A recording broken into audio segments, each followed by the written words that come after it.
নমস্কার বন্ধুরা, তোমাদের সবাইকে স্বাগত জানাই জিকে পয়েন্ট 365 ইউটিউব চ্যানেলের আরও একটি নতুন ভিডিওতে। তোমাদের সাথে আজ আমরা আলোচনা করব ডাব্লিউবিপি কেপি কনস্টেবল 2024 এক্সামের জন্য গুরুত্বপূর্ণ কিছু জিকে কোয়েশ্চেন অ্যান্সার নিয়ে। তোমরা প্রতিদিন আমাদের চ্যানেলে যে জিকে কোয়েশ্চেন অ্যান্সারের মক টেস্ট ক্লাস হচ্ছে সন্ধ্যাবেলা, সেই ক্লাসে অংশগ্রহণ করো। তোমরা সঠিক উত্তর অবশ্যই আমাদের কমেন্টে জানানোর চেষ্টা করো প্রশ্ন চলাকালীন। এর মাধ্যমে তোমাদের খুব ভালো এক্সামের একটা প্রিপারেশন হয়ে যাবে। সেই সাথে তোমরা কে কত স্কোর করলে অবশ্যই তোমরা আমাদের কমেন্টে জানিও। তাহলে চলো আজকে ক্লাসটা আমরা স্টার্ট করি। এই সংক্রান্ত যে সমস্ত ক্লাসগুলি হয়েছে সমস্ত ক্লাসের লিঙ্ক ডেসক্রিপশন বক্সে রয়েছে। তোমরা যদি সেই সমস্ত ক্লাস এখনও দেখে না থাকো তাহলে অবশ্যই ক্লাসগুলি তোমরা করো। প্রতিটি ক্লাস তোমাদের জন্য ভীষণ গুরুত্বপূর্ণ। প্রতিটি ক্লাসে থাকছে বিগত এক্সামের মধ্য থেকে বাছাই করা অনেক প্রশ্ন এবং প্রশ্ন সংক্রান্ত নানান তথ্য, যে তথ্যগুলো বিভিন্ন এক্সামের জন্য তোমাদের গুরুত্বপূর্ণ। সেই কারণে তোমরা শেষ পর্যন্ত অবশ্যই ভিডিওটা দেখতে থাকো। ভিডিওটা ভালো লাগলে একটি লাইক করো, সাথে তোমার বন্ধুদের সাথে ভিডিওটা শেয়ার করো। আর তোমরা যদি আমাদের চ্যানেলে নতুন হয়ে থাকো তাহলে অবশ্যই চ্যানেলটি সাবস্ক্রাইব করে পাশেই থাকা বেল বাটনটা ক্লিক করে অল করে রাখো ফর অল নোটিফিকেশন। তাহলে চলো আজকের ক্লাসটা আমরা স্টার্ট করি। প্রথমেই আমরা দেখে নিই আমাদের আগের দিনে যেটি হোমওয়ার্কের প্রশ্ন দেওয়া হয়েছিল, নিম্নলিখিত কোন ভাষাটি দ্রাবিড় সাহিত্যের অংশ নয়? এই প্রশ্নটির সঠিক উত্তর হয়ে যাবে অপশন ডি, সংস্কৃত ভাষাটি দ্রাবিড় সাহিত্যের অংশ নয়। এবার আমরা আজকের প্রথম প্রশ্ন দেখে নিই। 1 নাম্বার প্রশ্ন, নিচের কোনটি আলাদা? সঠিক উত্তর কি হবে? 4টি অপশনের মধ্যে সঠিক উত্তর হয়ে যাবে অপশন ডি, মেনিনজাইটিসটি আলাদা। চিকেন পক্স, রুবেলা এবং ফ্লু হলো ভাইরাসজনিত রোগ, আর মেনিনজাইটিসটা হলো ব্যাকটেরিয়া ঘটিত রোগ। নেক্সট প্রশ্ন, স্বর্ণ মন্দির কোথায় অবস্থিত? সঠিক উত্তর হয়ে যাবে অপশন বি, অমৃতসরে অবস্থিত স্বর্ণ মন্দির। নেক্সট প্রশ্ন, নতুন দিল্লি শহরের স্থাপত্যকার কে ছিলেন? সঠিক উত্তর option B, sir Edwin Lutyens হলেন নতুন দিল্লি শহরের স্থাপত্যকার। নেক্সট প্রশ্ন, পিডিএ কথাটির পুরো অর্থ কী? পিডি এর পুরো অর্থ হলো পার্সোনাল ডিজিটাল অ্যাসিস্ট্যান্স। নেক্সট প্রশ্ন দেখি, ভারতের জাতীয় গান ন্যাশনাল সং কে লিখেছিলেন? জাতীয় গান হয়ে যাবে বন্দে মাতরম, আর এটি লিখেছিলেন অপশন বি হবে সঠিক উত্তর, বঙ্কিমচন্দ্র চট্টোপাধ্যায়। তো এটি হলো জাতীয় গান, আর জাতীয় সঙ্গীত হচ্ছে জনগণ মন অধিনায়ক, এটি লিখেছিলেন রবীন্দ্রনাথ ঠাকুর। আরেকটি গান সারে জাহাঁ সে আচ্ছা, এই গানটি লিখেছিলেন মোহাম্মদ ইকবাল। এই তথ্যগুলি তোমরা মনে রাখবে। নেক্সট প্রশ্ন দেখি, শেষ মুঘল সম্রাট কে ছিলেন? সঠিক উত্তর হয়ে যাবে অপশন ডি, বাহাদুর শাহ দ্বিতীয় হলেন শেষ মুঘল সম্রাট। নেক্সট প্রশ্ন দেখি, জিমন্যাস্টিক্সে অলিম্পিকের প্রথম 10-এ 10 স্কোর করেন কে? সঠিক উত্তর হয়ে যাবে অপশন এ, নাদিয়া কোমানেসি। তিনি জিমন্যাস্টিক্সে অলিম্পিকে প্রথম 10-এ 10 স্কোর করেন। তিনি রোমানিয়ায় জন্মগ্রহণ করেছিলেন এবং অলিম্পিকে সোভিয়েত ইউনিয়নের প্রতিনিধিত্ব করেছিলেন। নেক্সট প্রশ্ন, হকি খেলায় কী রঙের বল ব্যবহার করা হয়? সঠিক উত্তর অপশন বি, সাদা রঙের বল হকি খেলায় ব্যবহার করা হয়। নেক্সট প্রশ্ন, মধুবনী চিত্রশৈলী কোন রাজ্যের? সঠিক উত্তর অপশন সি, মধুবনী চিত্রশৈলী হলো বিহার রাজ্যের। নেক্সট প্রশ্ন, 2022 সালে পশ্চিমবঙ্গে যে প্রবল ঘূর্ণিঝড় আঘাত এনেছিল তার নাম কি ছিল? সঠিক উত্তর হবে অপশন এ, ঘূর্ণিঝড় অশনি পশ্চিমবঙ্গে 2022 সালে প্রবল আঘাত এনেছিল।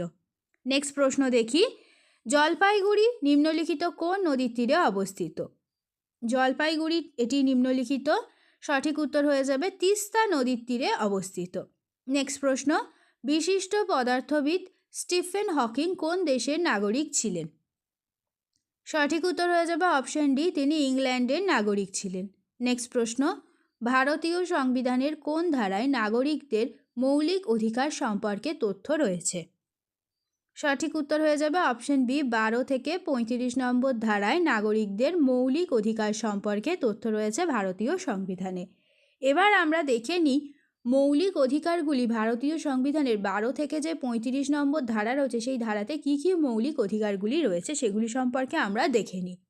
সমতার অধিকার 14 থেকে 18 নম্বর ধারা, স্বাধীনতার অধিকার 19 থেকে 22 নম্বর ধারা, শোষণের বিরুদ্ধে অধিকার 23 থেকে 24 নম্বর ধারা, স্বাধীন ধর্মচারণের অধিকার 25 থেকে 28 নম্বর ধারা, সাংস্কৃতিক এবং শিক্ষাগত অধিকার 29 থেকে 30 নম্বর ধারা, সাংবিধানিক প্রতিকারের অধিকার 32 নম্বর ধারা। এই ধারাগুলি থেকে প্রশ্ন আসে, তোমরা এই ধারাগুলি অবশ্যই ভালোভাবে খাতাতে নোট ডাউন করে মুখস্থ করবে। এই ধারাগুলো কিন্তু খুব ইম্পর্টেন্ট তোমাদের জন্য। নেক্সট প্রশ্ন দেখি, মহাত্মা গান্ধী শিল্প শ্রমিকদের সাথে নিম্নলিখিত কোন আন্দোলনটি করেছিলেন? সঠিক উত্তর হয়ে যাবে অপশন বি, আহমেদাবাদ আন্দোলনটি মহাত্মা গান্ধী শিল্প শ্রমিকদের সাথে করেছিলেন। নেক্সট প্রশ্ন, তৈমুর লং কত সালে ভারত আক্রমণ করেছিলেন? তৈমুর লং তিনি ভারত আক্রমণ করেছিলেন কত সালে? একটি ভিভিআই প্রশ্ন। সঠিক উত্তর অপশন বি, 1398 খ্রিস্টাব্দে।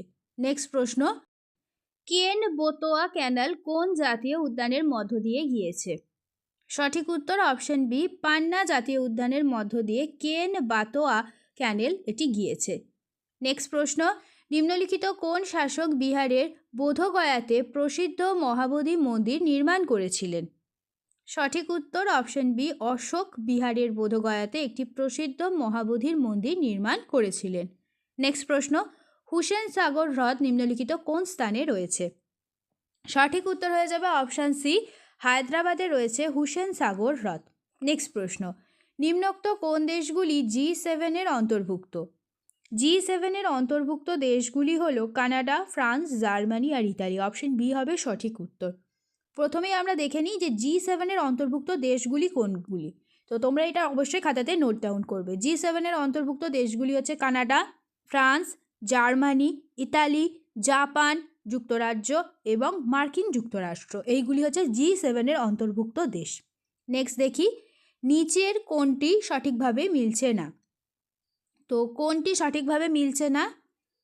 সঠিক উত্তর হয়ে যাবে অপশন বি, সাঁওতাল উপজাতি ছত্তিশগড়ে কিন্তু দেখা যায় না, তাহলে এটি কিন্তু মিলছে না, বাদ বাকিগুলো কিন্তু মিলছে। নেক্সট প্রশ্ন দেখি, ভারতের উচ্চতম জলপ্রপাত কোনটি? উচ্চতম জলপ্রপাত ভিভিআই একটি প্রশ্ন। সঠিক উত্তর হয়ে যাবে অপশন বি, কুঞ্চিকল হলো ভারতের উচ্চতম জলপ্রপাত। নেক্সট প্রশ্ন, নিম্নের কোনটি মধ্যযুগীয় ভারতীয় ইতিহাসের একটি গণিতের বই? একটি গণিতের বই কোনটি হবে? সঠিক উত্তর হয়ে যাবে অপশন বি, লীলাবতী হলো মধ্যযুগীয় ভারতের ইতিহাসে একটি গণিতের বই। নেক্সট প্রশ্ন, বিশ্বের বৃহত্তম স্বাদু জলের হ্রদ কোনটি? বিশ্বের বৃহত্তম স্বাদু জলের হ্রদ হলো সুপিরিয়র হ্রদ। অপশন সি হবে সঠিক উত্তর। বিশ্বের বৃহত্তম স্বাদু জলের হ্রদ হচ্ছে লেক সুপিরিয়র। এটি পৃষ্ঠতলের ক্ষেত্রফলের বিচারে এটি বৃহত্তম। এটি আমেরিকা যুক্তরাষ্ট্র ও কানাডার সীমান্তে অবস্থিত। জলের আয়তনের বিচারে বিশ্বের বৃহত্তম স্বাদু জলের হ্রদ হলো রাশিয়ার বৈকাল হ্রদ। প্রসঙ্গত আরেকটি কথা মনে রাখবে, বিশ্বের গভীরতম হ্রদও কিন্তু এই বৈকাল হ্রদ। নেক্সট প্রশ্ন দেখি, reserve bank of India RBI কোন সালে জাতীয়করণ করা হয়েছিল? সঠিক উত্তর হয়ে যাবে অপশান সি, 1949 সালে RBI জাতীয়করণ করা হয়েছিল। নেক্সট প্রশ্ন, সুপ্রিম কোর্ট কত খ্রিস্টাব্দে প্রতিষ্ঠিত হয়? এই প্রশ্নটি আজ তোমাদের জন্য হোমওয়ার্কের প্রশ্ন। দেখো 4টি অপশন রয়েছে। অপশন এ 1951 সালে, অপশন বি 1950 সালে, অপশন সি 1959 সালে আর অপশন ডি 1961 সালে। তো 4টি অপশনের মধ্যে কোনটি সঠিক উত্তর তোমরা অবশ্যই আমাদের কমেন্টে জানাও। শেষ হলো আজকের ভিডিও। আজকের পর্বে আমরা আলোচনা করলাম WBP কেপি কনস্টেবল এক্সামের জন্য গুরুত্বপূর্ণ কিছু জেনারেল নলেজ কোয়েশ্চেন অ্যান্সার নিয়ে। প্রত্যেকটি প্রশ্নই কিন্তু তোমাদের জন্য সমান গুরুত্বপূর্ণ, সেই কারণে একটু স্কিপ না করে তোমরা শেষ পর্যন্ত ভিডিওটা দেখতে থাকো। প্রত্যেকটা প্রশ্ন কিন্তু তোমাদের জন্য ভীষণই গুরুত্বপূর্ণ। ভিডিওটা শেষ পর্যন্ত দেখো। ভিডিওটা যদি ভালো লাগে তাহলে অবশ্যই একটা লাইক করো, সাথে তোমার বন্ধুদের সাথে এই ভিডিওটা শেয়ার করো এবং আমাদের কমেন্টে জানাও ভিডিওটা তোমাদের কেমন লাগলো আর তোমরা নতুন কোন স্ট্যাটিক জিকের ওপর ভিডিও দেখতে চাইছো। আমরা সেই টপিকের ওপর খুব তাড়াতাড়ি তোমাদের জন্য ভিডিও নিয়ে আসবো। তাহলে ততদিন তোমরা আমাদের প্রত্যেকটি ভিডিও এইভাবে দেখতে থাকো, এক্সামের জন্য ভালোভাবে প্রিপারেশন নিতে থাকো। ধন্যবাদ।